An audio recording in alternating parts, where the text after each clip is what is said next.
Yo, what's up? AFO, Aaron back again, and we have another video today. This happened, obviously, I just got off work.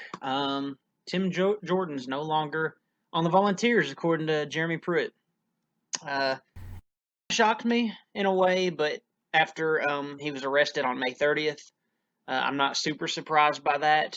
And I'm going to read the article and then go along with our running back situation, which I think is really good. You know, we still have Eric Gray and Ty Chandler. And if you want to include Carlin Fields Ami, he hasn't done too much. And then Quavarius Crouch sometimes comes in on the goal line as a big body back. And even Jimmy Holiday could come in and run some. But so this ain't too big of a loss for us, thank goodness. But I mean, you know, I wish him the best. I wish Tim Jordan the best. He was a pretty decent player for us. Um, but he's Coach Jeremy Pruitt says running back Tim Jordan's no longer on the team after he was arrested May 30th in Florida on gun and marijuana charges. He would have been a senior for us. And played in 12 games last season. Finished third with 428 yards, with one touchdown. I also caught 6 passes for 46 yards. Now, I remember the biggest game I remember him playing in was the West Virginia game a couple years back when we played against Will Greer and all them and got blown out. But he played really good then, and that was probably his best game of his career.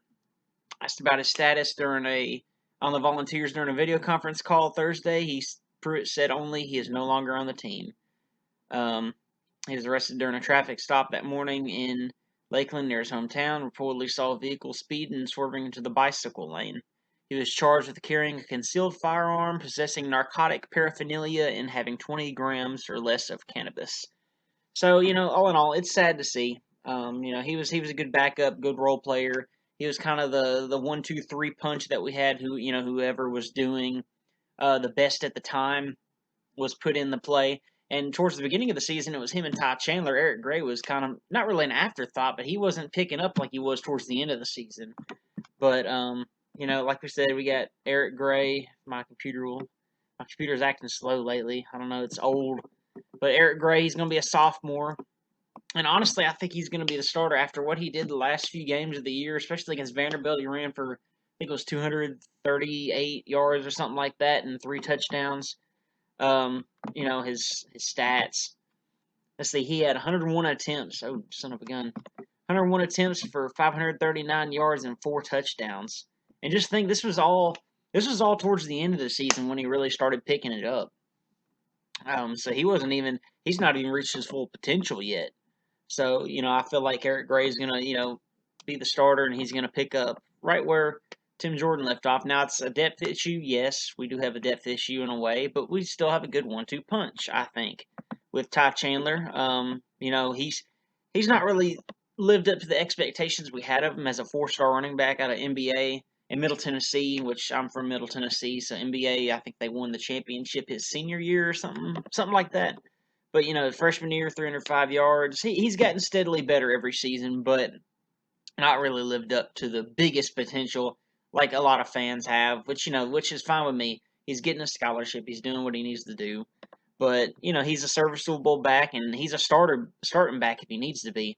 And so I feel like he's going to be the backup starting the season. But, you know, if we do what we did last year and we go with who has the hot hand, Ty Chandler could do it for his senior year.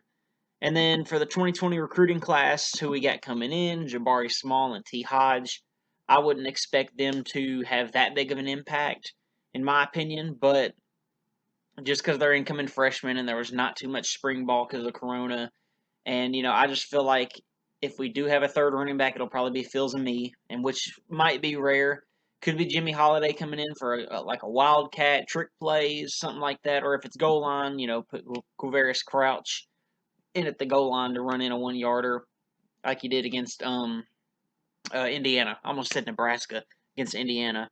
But yeah, overall, it's pretty sad. It's pretty sad to see about Tim Jordan. I thought he was a good player for us, but you know, things happen. Coach Pruitt's not going to take any crap per se. So yeah, thank y'all for watching. And just please comment, rate, subscribe what y'all think. And God bless. Aaron is out.